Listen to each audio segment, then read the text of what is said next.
Diana. Vai jūs zinājāt, ka Dienu jūs varat tagad lasīt arī iPad un iPhone tālruņos? Diena ir pirmā, ka šāda aplikācija ir izveidojusi savam laikrakstam. Kāpēc, kā tas radās un kā tas tiks attīstīts, uz sarunu es aicināju dienas galveno redaktoru Gunti Bojāru.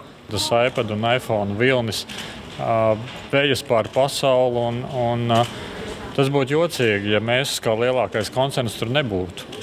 Ja, un tāpēc es saku, tur ir jābūt, tā nav nekāda spicā ideja, tas vienkārši mēs tur tagad esam. Cilvēki ir pieraduši avīzi lasīt pie rīta kafijas. Pamostoties tā bieži vien jau ir paskastītē. Kā ir iPad versijā, vai būs tāpatās? Es domāju, ka tas iPad, tas paradums rīta iPads, man šķiet, ka tas nebūs īsti tas pareizais.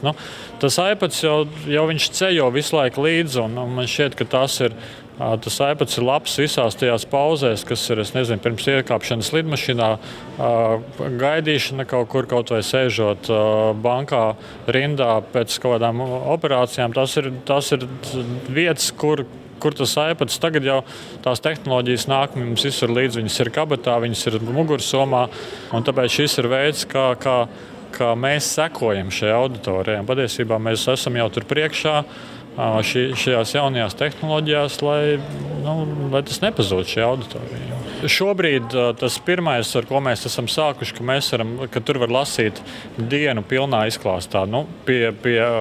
Ar to maketu, kāds ir Dienas avīzē, vienkārši tu vari šķirstīt tās lapas. Nākamais, uz ko mēs strādājam, ir veidot jau šajā vidē īpašu projektu speciāli šajā vidē, domāt projektu, izmantojot visas tās interaktīvās iespējas, ko dod šī vide un kas ir tai vidē svarīgi, jo skaidrs, ka tie lietotāji mīl šīs dažādos tās interaktīvās lietiņas, šķirstīt, bīdīt, virzīt, un tas viņiem ir ļoti vajadzīgs, un uz to mēs īpaši strādāsim. Vai tā būs kā avīzes iPad versija, vai tas būs kāds īpašs pielikums? Tur varēs redzēt arī kaut kāds video. Mēs domājam savienot šobrīd koncernā Dienā top saturs gan avīzē, gan žurnāliem, gan video, gan mums ir viesistaba, kas ir vēl interesantāka platforma.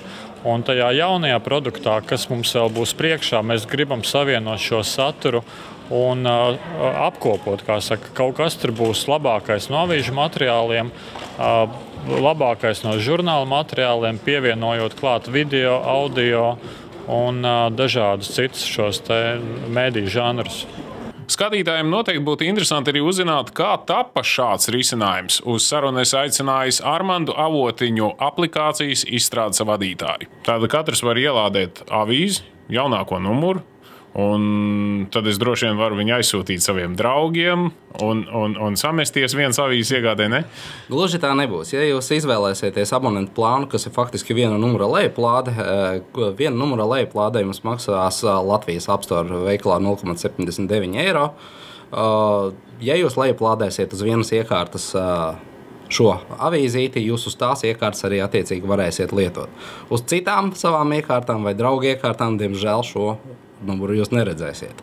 Savukārt, ja jūs kļūsiet par abonentu, tad jums būs pieeja visiem, pilnīgi visiem laikraksta Diena, pielikums Sestdiena un Izklaide TV numuriem šī abonenta ietvaros. Un jūs viņus varēsiet apskatīties uz visām savām iOS iekārtām. Tas ir iPads, ja jums ir iPhone, jūs uz abiem varēsiet skatīties ar vienu abonentu. Un jūs redzēsiet arī visus iepriekš izdotos laikraksta numurus. Šobrīd, ja nemaldos, mums arhīvā ir jau no 2009. gada 15. septembra, bet mēs viņu pakāpeniski papildināsim ar vecākiem izdevumiem. Respektīvi, aplikāciju var nopirkt ne tikai Latvijas iedzīvotāji, bet, piemēram, latvieši Vācijā, latvieši Īrijā. Jā, tieši tā aplikācija var lejuplādēt pilnīgi visā pasaulē no jebkura Apple veikala. Un te būtiski pieminēt, ka aplikācija nav jāpērk. Aplikāciju var lejuplādēt bez maksas, un jūs bez maksas saņemiet arī 3 demo eksemplārus, kur jūs varat iepazīties, kā šie laikraksta numuri izskatās aplikācijā. Kā cilvēki varēs šo lietot? Es vienkārši to varu leju pielādēt un lietot, ja man jākļūst par tādu virtuālās avīzes abonementu. Ir jākļūst, tas ir maksas produkts, un arī šobrīd tas ir Apple uzstādījums, ka viss, kas pieejams šajā vidē, par to ir jāmaksā. No vienas puses, protams, tas liekas slikti. Tagad par kaut ko būs jāmaksā, lai gan es esmu pieredzējis internetā, portālos saņemt ziņas par velti. Taču man šķiet, tam ir arī otra puse, proti,